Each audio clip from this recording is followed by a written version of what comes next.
రామ్దేవ్ బాబాకేమో మీరు కలలు కనకండి అది ఇది అని చెప్పడం, కానీ రెండు కూడా చాలా వికృత వ్యాఖ్యానాలు. సరే, ఇరుముడి హిట్, టీచర్ని చులకం చేశారు.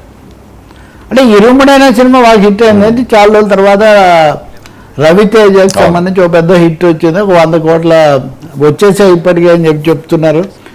సో ఈ సమయంలోనే ఆ సినిమా ఓకే, ఆ సినిమాలో తండ్రి కూతుర్ల సంబంధము, లేకపోతే కొన్ని సమస్యలు, ఆ తర్వాత స్వామి అయ్యప్ప, ఇరుముడు అంటేనే అది కదా, ఆ విషయాలన్నీ పెట్టారు. వెళ్ళని కూడా చాలా ప్రచారం అది జరుగుతుంది.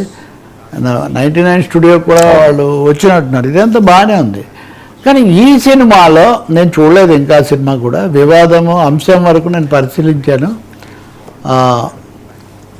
స్కూల్ టీచర్లు, మరీ ముఖ్యంగా ప్రభుత్వ పాఠశాలలో ఉపాధ్యాయులను ఇబ్బంది పెట్టే కించపరిచే సన్నివేశాలు ఉన్నాయనేది ఉపాధ్యాయ సంఘాలు చాలా సామూహికంగా చెప్తున్నాయి. గతంలో కూడా ఎంఎస్ నారాయణ, కొన్నిసార్లు ధర్మవరమో ఇట్లాంటి వాళ్ళు వేసిన కొన్ని పాత్రల్లో కొంచెం ఇదిగా ఉందని గతంలో విమర్శ ఉండేది.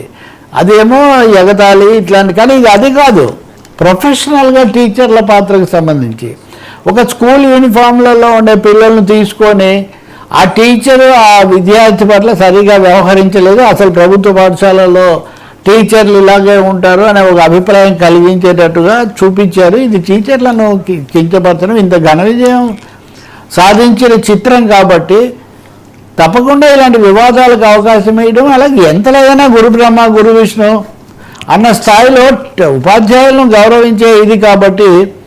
ఇప్పుడు ఎలాగో సెప్టెంబర్ 5 వస్తే మళ్ళీ మనం టీచర్స్ డే కూడా జరుపుతాం.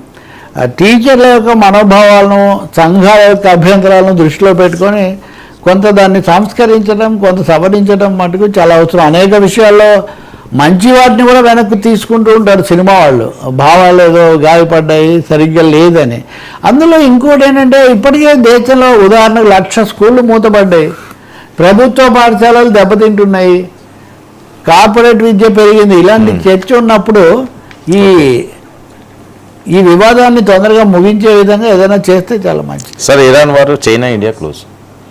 ఖచ్చితంగా చైనా ఇండియా నిన్న సమావేశమైనప్పుడు 8 అంశాలతో ఒక అవగాహనకు వచ్చాయి.